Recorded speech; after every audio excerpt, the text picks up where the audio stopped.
What went wrong with last night's show? Well, a lot went wrong. Um, it was basically maybe the second or third most vicious heckling I perceived. Um,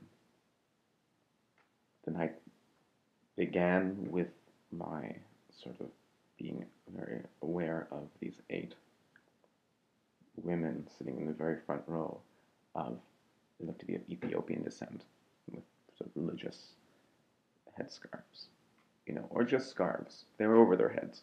But there wasn't like any cover or anything like this. Anyway, but I'm not trying, you don't want to stereotype, but you have to be conscious of the audience. And, they seemed to be laughing throughout, but at that point, even I was like, I won't tell this joke, I won't tell that joke.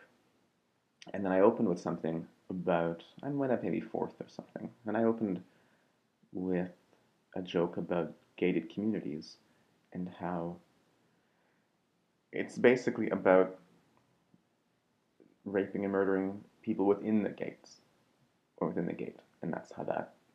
So that was the idea, and it went fine. And people were really into it.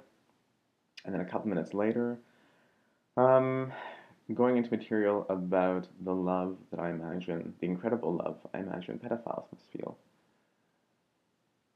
And then I don't know how it happened first, but I think someone yelled out, "You're no good," or "You're not good," or something. And then I responded with something like I didn't read, I don't know, it broke. Like I didn't realize the arbiter of good was in the audience tonight, uh, which is, I think, a fair response if you're actually trying to engage in some sort of discourse. But I think he was just angry. I don't think he was thinking, and it was. I realized that I hadn't looked at the entire audience at that point because the Lions Club chapter was there, and the Lions Club is basically like the society of do-gooders basically, but they're like 70 years old plus, like really elderly people in the audience, and like 50 of them or so.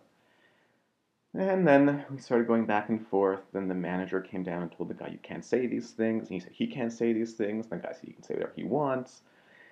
And someone said, "Get off the stage." Another person said, "Oh yeah, the main guy, this is what got me." He said, "Why don't you suck a dick or two?"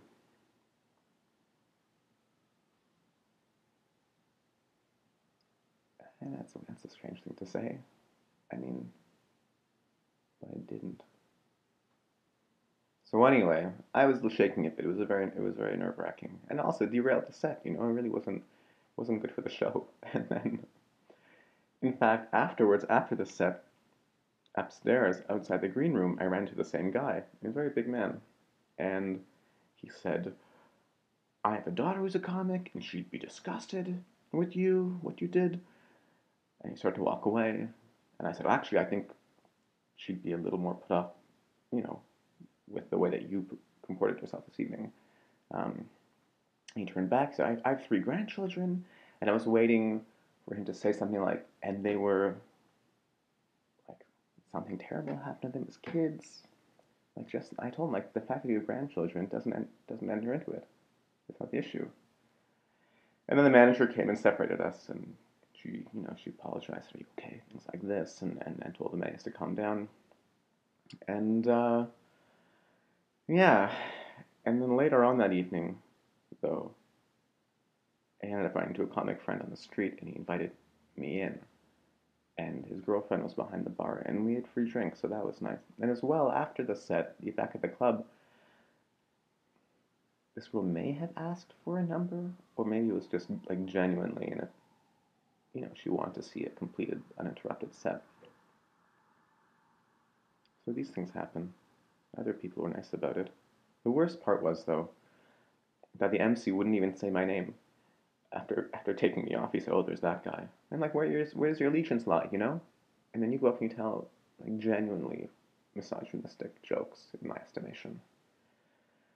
Well, so I wrote the Lions Club an email, a letter, and I told them that this is inappropriate, and that if they want, they can book their own shows, the private shows. And this is what happens when you play one of the most conservative rooms in the city I chose yuck yucks. But that's okay. That's what it is. And